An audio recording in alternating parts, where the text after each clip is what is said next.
Todo comenzó con la liberación, pero terminó en un tiroteo. El 29 de abril de 1945, los soldados estadounidenses irrumpieron en las puertas de Dachau, esperando encontrar prisioneros de guerra. En cambio, descubrieron una pesadilla. Miles de cadáveres demacrados, sobrevivientes apenas aferrados a la vida y una hedora muerte que impregnaba el aire. Lo que siguió fue uno de los momentos más controvertidos de la Segunda Guerra Mundial. Así que hoy exploremos un capítulo de la Segunda Guerra Mundial que los libros de historia suelen omitir: el día en que los soldados estadounidenses liberaron Dachau.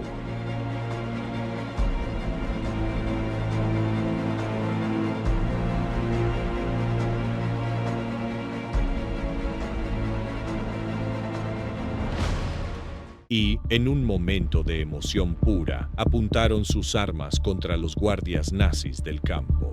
Es una historia que borra la línea entre la justicia y la venganza, entre el heroísmo y la tragedia. Dachau abrió en marzo de 1933, solo unas semanas después de que Hitler llegara al poder, y fue uno de los primeros campos de concentración construidos por la Alemania nazi. Sirvió como modelo para los campos posteriores, donde prisioneros políticos, judíos y otros grupos soportaron trabajos forzados, hambre y experimentos médicos. Como uno de los primeros campos, su diseño y administración ayudaron a dar forma al cruel sistema que seguiría. Los guardias agotaban a los prisioneros con entrenamientos brutales, mientras los médicos ordenaban pruebas letales. El sistema de seguridad del campo incluía torres de vigilancia, cercas electrificadas y perros guardianes. Para abril de 1945, muchos sobrevivientes eran solo piel y hueso, con cicatrices de palizas y agujas. El 14 de abril de 1945, cuando las fuerzas aliadas se acercaban, el jefe de las SS, Heinrich Himmler, dio la orden de evacuar a los prisioneros de Dachau hacia otros campos. Su objetivo era claro: borrar la evidencia de los crímenes nazis antes de que llegaran los estadounidenses. Ese mes, miles de prisioneros fueron obligados a marchar o amontonarse en trenes abarrotados.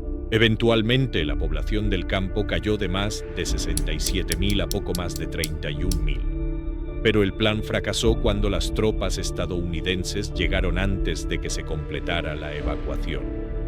El 29 de abril de 1945, mientras las divisiones 42ª y 45ª de Infantería del Ejército de los EEUU se acercaban a Múnich, unidades de ambas recibieron órdenes inesperadas.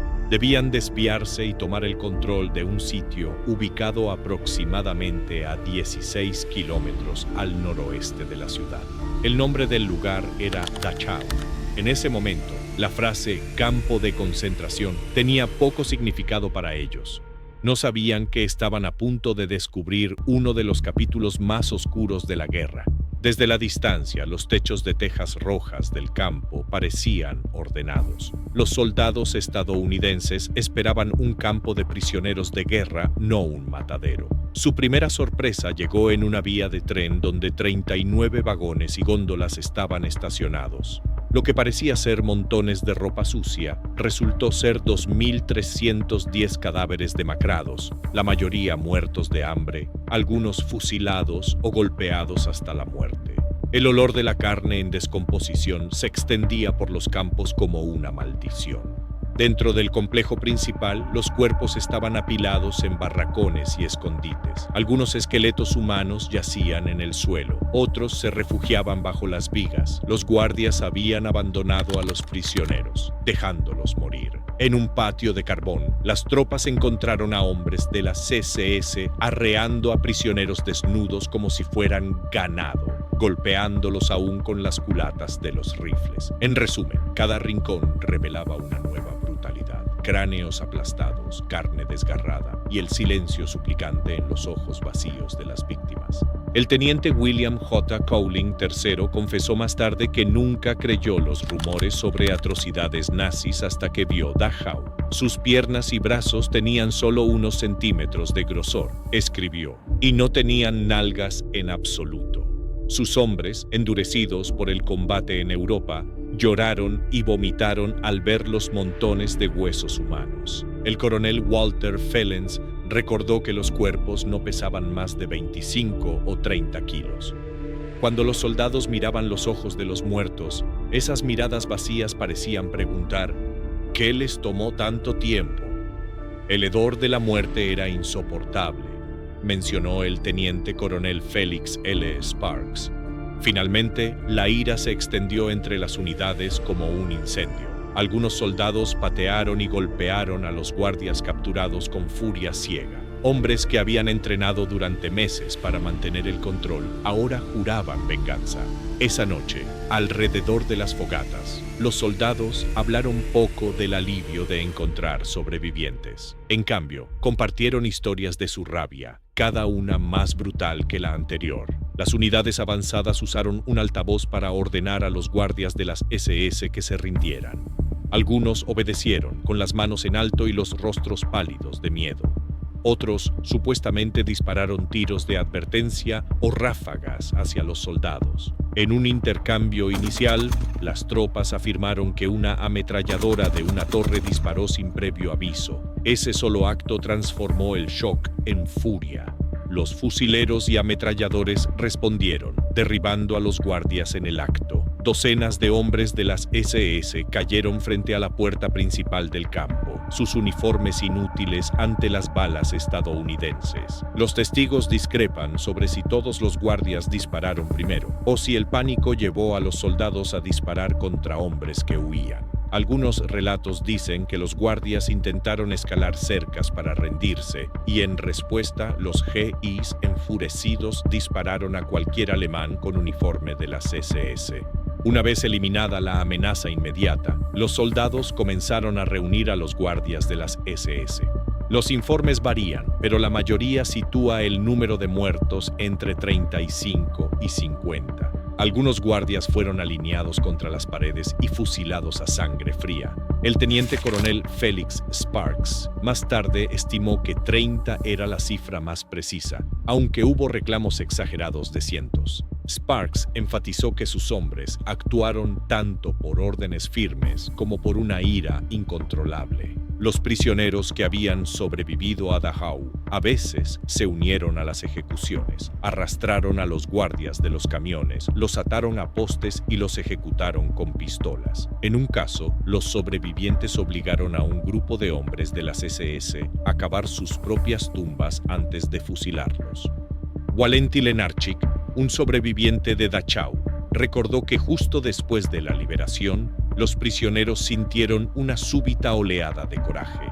Capturaron a los guardias de las SS y en el caos, la violencia fue rápida e implacable. Los derribaron, dijo, y nadie podía decir si fueron pisoteados o golpeados, pero murieron.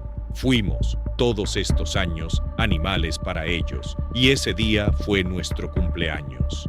La noticia de los asesinatos llegó rápidamente a los comandantes superiores. El teniente coronel Joseph Whittaker inició la investigación sobre el presunto maltrato de los guardias alemanes en Dachau. Los soldados dieron testimonio bajo promesa de confidencialidad. Muchos admitieron haber disparado a los guardias tras presenciar las atrocidades. Otros afirmaron que solo dispararon en defensa propia. La investigación concluyó que las muertes no superaron las 50 y no las clasificó como crimen de guerra. Los informes completos permanecieron clasificados durante décadas. Públicamente, el ejército estadounidense emitió una declaración cautelosa.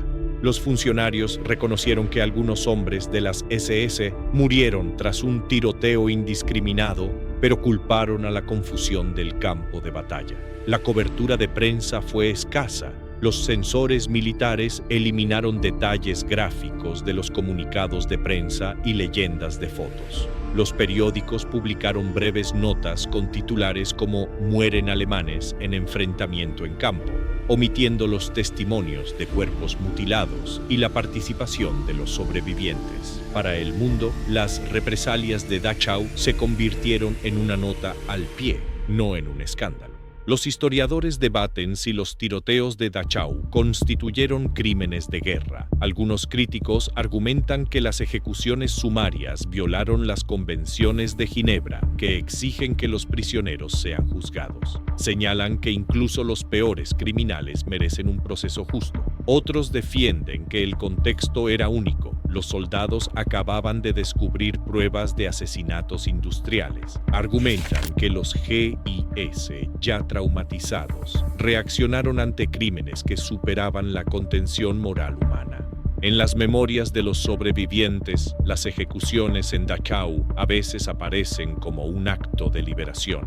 Los exprisioneros describen quedarse en silencio mientras los hombres de las SS caían, viendo en esas muertes un cierre simbólico. Hoy, las represalias de Dachau se consideran una advertencia sobre los límites de la venganza. Los cursos de ética militar las estudian junto a My Lai y otros episodios controvertidos. En el sitio conmemorativo de Dachau, las placas recuerdan tanto la liberación como las represalias. Los visitantes aprenden cómo los libertadores a veces se convirtieron en ejecutores. Las visitas guiadas abordan abiertamente las represalias, enmarcándolas dentro de los debates sobre justicia y venganza.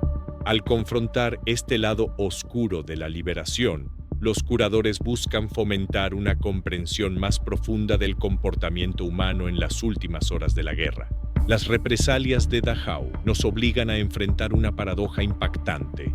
Los soldados que salvaron vidas cruzaron la línea y se convirtieron en verdugos. ¿Fue justicia brutal o venganza incontrolable? Probablemente una mezcla trágica de ambas. Este episodio sigue siendo un recordatorio poderoso de que incluso los rescatadores pueden ser consumidos por la ira. Ahora, ¿qué opinas sobre este capítulo de la Segunda Guerra Mundial? Compártelo en la sección de comentarios. Y si te gustó este video, compártelo con tus amigos y suscríbete a nuestro canal para más contenido interesante.